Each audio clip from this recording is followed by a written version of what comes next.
दोस्तों तारीख में कई पागल डॉक्टर्स और साइंटिस्ट गुजरे हैं जिनके अजीब और गरीब कामों ने दुनिया को हैरान कर दिया।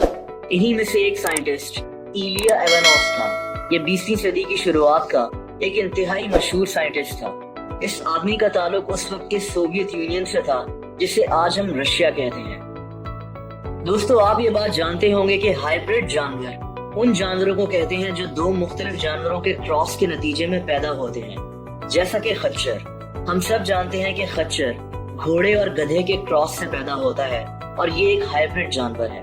इलिया इवानोव भी इसी किस्म के तजुर्बे किया करता था। इसने ज़ेब्रा और गधे का क्रॉस करवाया और नतीजे में पैदा होने वाले जानवर का नाम इसने ज़ीड नॉक रखा। इसी तरह इसने चूहों, खरगोश और ऐसे कई जानवरों पर तजुर्बे किए। अपने इस जुनून को लेकर आहिस्ता आहिस्ता इसके दिमाग में कुछ इंतहाई अजीब और गरीब मंसूबा तैयार होना शुरू हो गया। 1910 में इसने अपने कुछ दोस्तों से इस चीज का जिक्र किया कि ये अब इंसान और चिंपैंजी का क्रॉस कर हाइब्रिड बनाना चाहता है जो कि आधा इंसान होगा और आधा चिंपैंजी होगा।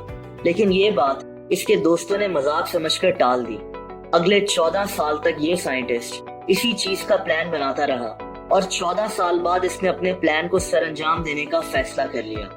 दोस्तों 1924 में इसने सोवियत यूनियन की हुकूमत के सामने बकायदा इस मंसूबे को रख दिया कि ये इंसान और चिंपैंजी का हाइब्रिड बनाना चाहता है और इसके लिए इसको फंड्स दरकार है। इसके इस मंसूबे की उस वक्त सोवियत यूनियन के तमाम साइंटिस्ट ने सख्त मुखालफत की, लेकिन सोवियत यूनियन की हुकूमत ने इसको इस बात की इजाजत दे दी। इसीलिए इलिया इवानोव को हुकूमत ने अफ्रीका भिजवाने का फैसला कर लिया, जहां से इसको अपनी पसंद के चिंपैंजी इकट्ठे करने थे।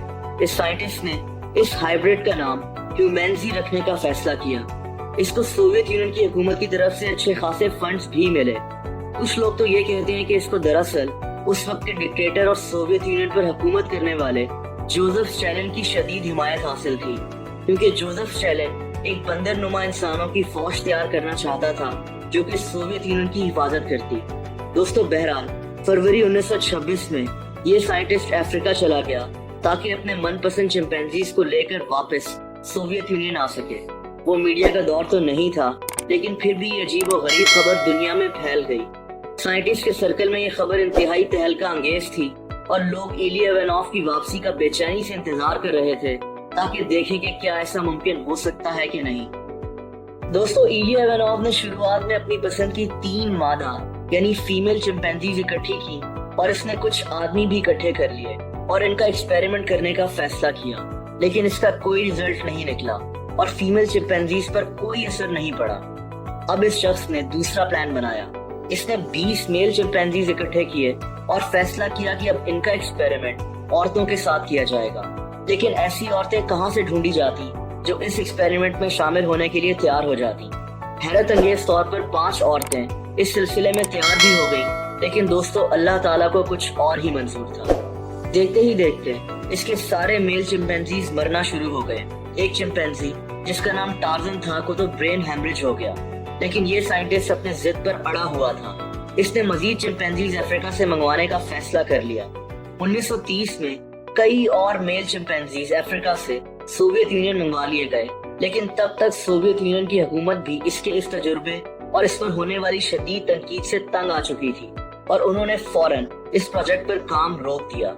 यही नहीं बल्कि इलिया इवानोव को सोवियत यूनियन से निकाल दिया गया और इसको हुकूमत का पैसा बर्बाद करने के जुर्म में कजाकिस्तान में कैद करवा दिया गया। अल्लाह को यही मंजूर था। दोस्तों 1 साल बाद इसको वहां से आजाद तो कर दिया गया, लेकिन 20 मार्च 1932 को इस साइंटिस्ट की 61 साल की उम्र में मौत हो गई थी। इलिया इवानोव की मौत के बाद ह्यूमैनजी नामी ये नाकाम प्रोजेक्ट दुनिया भर में मशहूर हो गया। इस पर शदीद तनकीद भी हुई और अभी भी होती है। दोस्तों दुनिया में कभी भी कोई साइंटिस्ट कोई ह्यूमैनजी नहीं बना सका। साइंस जितनी भी तरक्की कर ले, लेकिन अल्लाह की रजा के आगे सब फेल हो जाता है। फ्रेंड्स अगर आपको ये वीडियो पसंद आई हो तो ऐसी मजीद इंटरेस्टिंग वीडियोस देखने के लिए इस चैनल को सब्सक्राइब जरूर कर दें। इस वीडियो को लाइक और शेयर जरूर कीजिएगा और कमेंट सेक्शन में आप अपने कमेंट्स दे सकते हैं। अपना बेहद ख्याल रखें। अल्लाह हाफ़िज़।